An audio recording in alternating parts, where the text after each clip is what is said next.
যে বলে যে আমি পালিয়ে যাব না বলে যে পালিয়ে যায়, সে আসি বলে কখনো আসবে না। সংসদের মধ্যে সালাউদ্দিন আহমেদ বলছিল না, কি বলছে, উনার 4টা গাড়ি, উনার 4টা বাড়ি।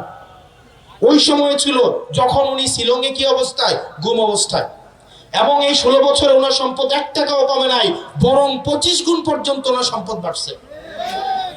ওনার ছেলে ব্যাংকের ডিরেক্টর পর্যন্ত ছিল। আপনি বিএনপি হন আপত্তি নাই, জামাত হন আপত্তি নাই, এনসিপি হন আপত্তি নাই, দিন শেষে নেতারা আমাদেরকে প্রতারিত করেছে। তারা ঢাকা শহরে আত্মীয়তা করে, ব্যবসা করে, তারা আনন্দ ফুর্তিতে সবাই একসাথে ছিল। তরুণ প্রজন্ম, আপনাদেরকে আমরা বলবো না অমুকের পিছনে রাজনীতি করবা, তুমুকের পিছনে রাজনীতি করবা। তোমার বাপের খায়া তোমাকে নেতা হইতে হবে, কোন নেতার গোলাম হওয়া যাবে না।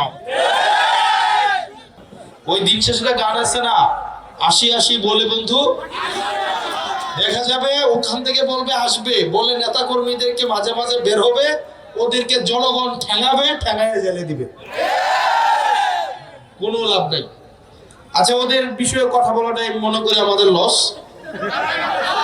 আমাদের এই যে মানুষগুলা, এরা কখনো স্কুলে গেলে ওদের কোনো মন্ত্রী ওদেরকে বলবে না, আমরা এমন একটা বাংলাদেশ চাই, ওদের কোনো মন্ত্রী বলবে না যে তুমি উমুকের পিছনে রাজনীতি করতে হবে, তুমুকের পিছনে রাজনীতি করতে হবে। বরং আমরা এমন একটা বাংলাদেশ চাই যেখানে এদেরকে বলা হবে, শিক্ষার্থীদেরকে বলা হবে তুমি সমাজের নেতৃত্ব হয়ে উঠবা।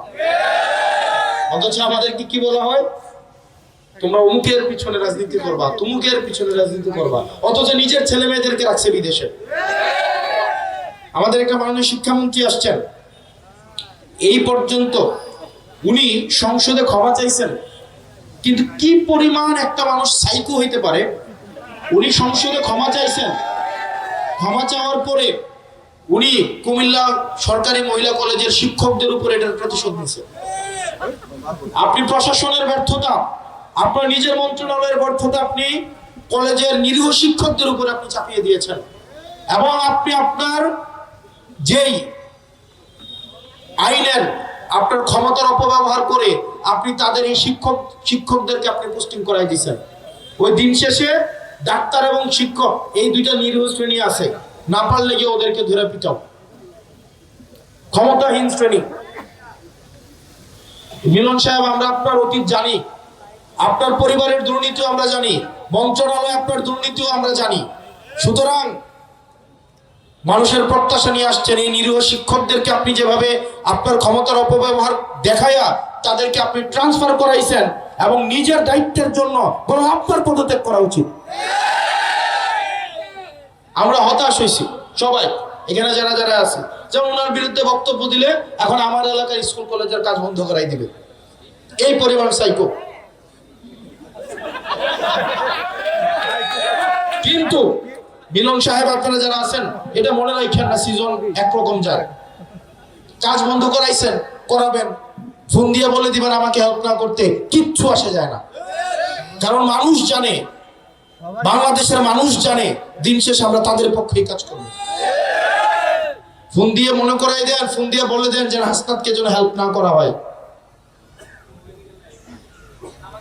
6 মাস তো চলে গেছে, এবং এই 6 মাসের মধ্যে অনেক অপকর্ম করছেন। যাই হোক, দায়িত্ব আমাদেরকে নিতে হবে, মনে রাখতে হবে আপনার এই সুযোগ আর দেয়া যাবে না। এখানে তরুণ আপনারা যারা আছেন, আগে কি হইতো, নেতা সুসময় দেশে ফিরে আসতো, যেমন এই লাস্ট 1-1.5 বছর অনেকে দেশে নতুন করে ফিরে আসছে, এবং তারা যে ফিরে আসছে সাথে করে তাদের সন্তানদেরকেও নিয়ে আসছে। বাপ এখন এমপি, ছেলে ঠিকাদার প্রতিষ্ঠানের মালিক, আছেন এরকম? বাপরে দায়িত্ব দিছে আবার আরেকটা, নিজে এমপি, বাপে হচ্ছে ঠিকাদার প্রতিষ্ঠানের মালিক, ছেলেকে দিয়ে দিছে এক কোম্পানি করে, যেটা নামে আছে কিন্তু কোনো জায়গায় নাই। এটা পারিবারিক গ্রুপ অফ কোম্পানিতে পরিণত করছে। আর যে কর্মী যারা মাইর খাইছে, জেলে গেছে, ছাত্র দলের অসংখ্য নেতা কর্মী বাসায় আসতে পারে নাই, যুব দলের অসংখ্য নেতা কর্মী বাড়িতে আসতে পারে নাই, এরকম আসছিল না? তারা কিন্তু ঠিকই নেতার ছেলে বিদেশ থেকে এসে নেতা হয়েছে, আর ওই যারা স্যাক্রিফাইস করেছে তারা এখন নেতার ছেলের পিছনে রাজনীতি করতে হয়।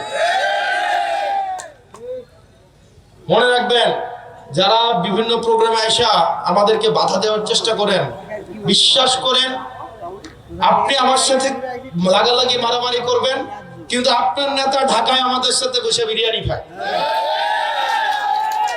আপনি এলাকাতে কর্মীকে মারামারি করেন, আপনারা নিজেদের মধ্যে রাগালাগি মারামারি, কিন্তু নেতা ঢাকা শহরে আমাদের সাথে বসে এক টেবিলে খায়। সংসদের মধ্যে সালাউদ্দিন আহমেদ বলছিল না, কি বলছে, উনার 4টা গাড়ি, উনার 4টা বাড়ি। ওই সময় ছিল যখন উনি শিলংয়ে কি অবস্থায়, গুম অবস্থায়, এবং এই 16 বছরে ওনার সম্পদ 1 টাকাও কমে নাই, বরং 25 গুণ পর্যন্ত ওনার সম্পদ বাড়ছে। ওনার ছেলে ব্যাংকের ডিরেক্টর পর্যন্ত ছিল।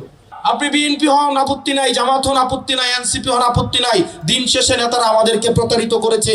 তারা ঢাকা শহরে আত্মীয়তা করে, ব্যবসা করে, তারা আনন্দ ফুর্তিতে সবাই একসাথে ছিল।